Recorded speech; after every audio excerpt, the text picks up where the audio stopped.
vers la porte de Montreuil, je vois des petits camions, des voitures et tout ça, puis ça bougeait dedans. Je me dis mais c'est quoi ce truc? Qu'est-ce qu'ils font tous ces gens? Ils vivent dedans tout simplement. J'ai remarqué aussi en me baladant dans Paris, les gens qui vivent sur le trottoir, quoi, des familles entières avec les gosses et tout. C'est monstrueux. Moi j'avais vu ça en Bolivie, des femmes qui vivaient avec leurs gamins sur le trottoir, ça me choquait. Mais il y a aussi de la misère en France. Il y a des gens qui vivent dans des squats, qui l'ont pas choisi. Il y a des gens qui ont perdu leur emploi. Y compris à Saint-Étienne, y compris sous les arcades de l'hôtel de ville, des gens qui sont à la rue, qui dorment à la rue, avec y compris des enfants en bas âge. C'est un peu des gens invisibles qu'on s'en rend compte par une odeur, par un état, par plein de choses dans le métro, mais qu'on va juste croiser. Ce que je trouve hyper choquant, en fait, c'est le regard que les gens ont, mais que même moi j'ai, qui est finalement hyper habituée à ce genre de situation qui devrait nous choquer plus qu'elle ne le fait en fait. Une partenaire sénégalaise à qui nous voulions montrer notre accueil de jour nous a dit deux choses. De la pauvreté comme ça, il y en a chez moi. Mais une misère morale comme ça, je n'en avais jamais vu. Il y a un pays qui est en crise, on voit une vague d'immigrants arriver et on les voit arriver sans rien. On a vu des enfants arriver avec un sac plastique, avec une culotte, un t-shirt dedans. Et on voit des enfants accompagnés de leurs parents qui cherchent à manger dans les poubelles et je trouve ça assez inquiétant. En Colombie, quand on voit des enfants dans les rues, dans les feux, on voit énormément d'abus. En pleine année scolaire, tu vois des enfants en fait, qui sont en train de vendre alors qu'ils devaient être à l'école. C'est vraiment bizarre, c'est vraiment choquant. Donc je reviens à peine de Gaza, il y a 2 semaines. Nous avons visité une famille avec 32 membres qui étaient dans presque un taudis, j'allais dire, parce qu'il n'y avait qu'une petite tôle comme toit, des animaux vivant avec eux, très sales à l'intérieur. Ce qui m'a choqué, c'est un film qui s'appelle Terra Firma, qui retraçait le parcours de réfugiés éthiopiens. Ce qui avait encore de plus choquant, c'était la réaction aussi des Siciliens, notamment les pêcheurs, croisaient des clandestins en train de se noyer, parce que souvent ils ne savaient pas nager et qu'ils ne les sauvaient pas. C'était en Inde, j'ai vécu 1 an là-bas. C'était de voir quelqu'un de mort dans la rue, près d'un arrêt de bus, et des personnes qui étaient juste à côté et qui ne le regardaient pas.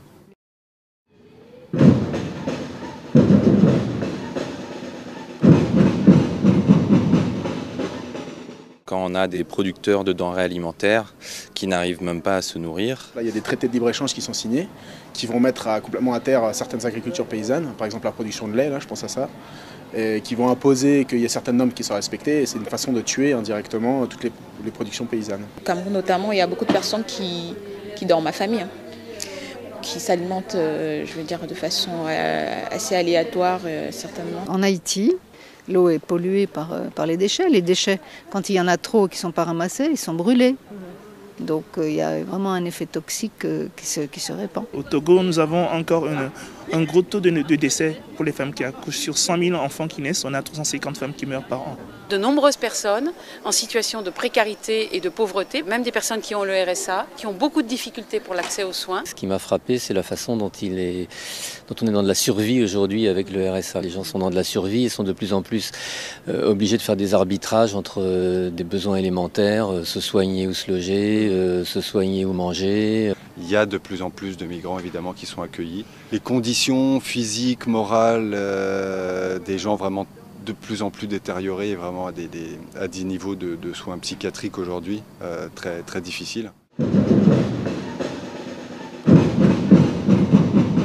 On dit souvent qu'il y a toujours eu des inondations au Bangladesh. C'est vrai que c'est un pays qui est propice, etc. à ça, mais l'accélération est assez incroyable et les dégâts sont de plus en plus importants et les catastrophes climatiques de plus en plus fréquentes, ce qui est pas normal. En période de mousson, il est normal qu'il y ait des inondations. De là à avoir de l'eau jusque-là, non. Le nord du Mali, une rudesse du climat qui fait qu'il y a des sécheresses.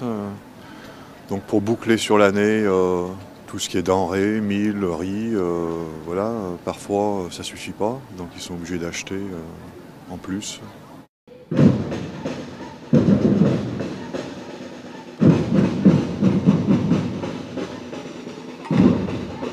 Le Sud Kivu.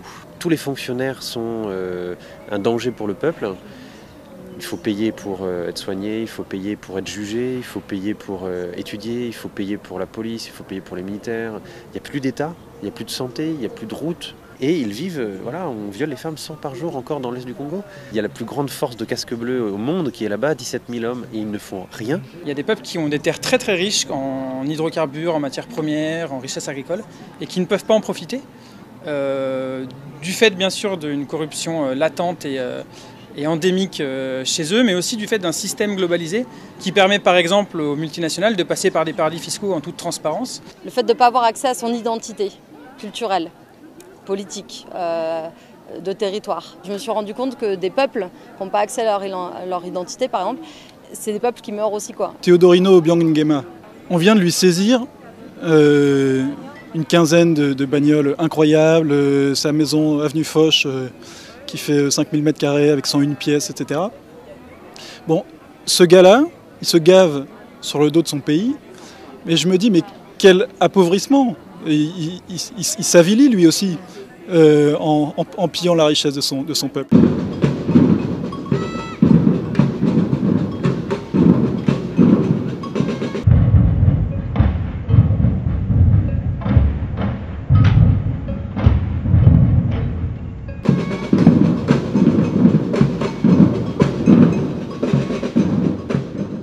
La réquisition de bâtiments, ne serait-ce que pour loger les gens quelques nuits. Une liberté de circulation pour les personnes d'aller et venir, des conditions d'égalité, d'accès aux droits pareil pour tous. Plafonner l'accès aux allocations familiales, faire que les 10% les plus riches de la population n'aient plus droit aux allocations familiales, ce qui permettrait de les sortir pour les 10% les plus pauvres. Parce que ce n'est pas vrai qu'on peut vivre avec 400 € par mois quand on a le RSA. Donc je pense qu'il faut avoir un système d'impôt qui soit réformé. En taxant les transactions financières, en allant chercher l'argent là où il y en a, quoi. Si les Nations Unies étaient en capacité d'impulser, de soutenir, de développer le rôle de l'OIT, l'Organisation internationale du travail, lui donner plus de moyens, lui permettre d'être plus efficace dans ses interventions en direction des pays pour permettre d'offrir des véritables garanties aux populations et aux travailleurs, je pense que ce sera un élément extrêmement positif. Tant que ce ne sont pas les États qui réfléchissent, qui dégagent leur propre stratégie de développement, tant que les États restent dans l'anonymat et qui attendent les systèmes imposés soi-disant par ces grands experts et ces contrôleurs du monde,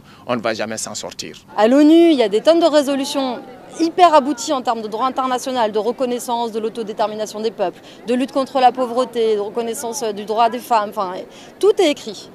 Et les choses ne sont pas appliquées. Nous, ce qu'on revendique, c'est une application du droit. Au niveau du Congo-Brazzaville, transparence dans la gestion des revenus pétroliers, beaucoup de transparence sur tous les mécanismes d'aide publique au développement. L'État français doit garantir que ces entreprises françaises agissent dans la dignité, les droits de l'homme et permet le développement localement. Il faut un partenariat mondial qui consiste à annuler les dettes, qui consiste à lutter contre cette vente d'armes illégales et autres à des pays qui n'ont pas besoin d'armes, et aussi à faciliter l'usage qu'on a des échanges de personnes, de la mobilité humaine pour renforcer le processus en cours dans les pays du Sud pour pouvoir lutter contre la pauvreté, le changement climatique et autres. Cesser d'accepter de fonctionner dans ce jeu, dans ce rêve fou de la finance internationale comme elle est organisée maintenant.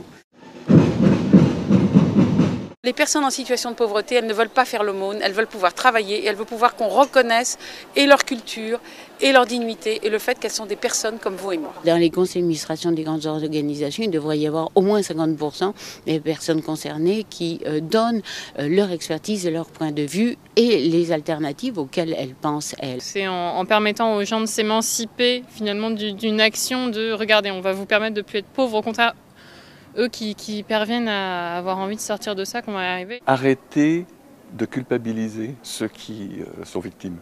Je pense qu'il faut éveiller les consciences, tout simplement. Changer notre regard, nous les militants, nous les associations. Sensibiliser le grand public parce que c'est vraiment eux qui vont pouvoir être acteurs de ce changement. Je crois que c'est vous et moi qui allons pouvoir lutter contre la pauvreté. Ceux qui sont plus riches, un peu plus aisés, doivent aider ceux qui sont moins aisés. Ça passe obligatoirement par l'éducation. Parce que sans éducation, on ne peut pas prendre d'initiative. Comme solution pour moi au Cameroun, ce serait vraiment de travailler un peu plus sur le développement du secteur agricole. Donner les moyens aux femmes par l'éducation mais aussi les crédits d'être dans une action au plus près de leur vie quotidienne, au plus près de leur réalité. Une fraction seulement des sommes qui sont affectées à la publicité, aux dépenses d'armement, seront dans un système d'alerte exigeant sur le plan de l'information. Pour moi, ce sera ça la toute première piste. Les pistes, je pense qu'elles viennent vraiment d'une coopération entre la société civile ici et une coopération avec la société civile des pays du Sud qui est de plus en plus dynamique et de plus en plus organisée et qui du coup peut permettre de faire remonter les informations, d'en faire redescendre. Se mobiliser pour que l'année prochaine, l'année d'après, les Français aient un cœur un peu plus ouvert, que le mot fraternité ne soit pas qu'un mot. Avec nos petits bras, on fait l'urgence, on essaye d'être présent et de faire un petit peu quelque chose. C'est des petits gestes, je pense des petites actions quotidiennes qui font que les gens les considèrent mieux que ça. De l'accompagnement, de la présence et de l'écoute.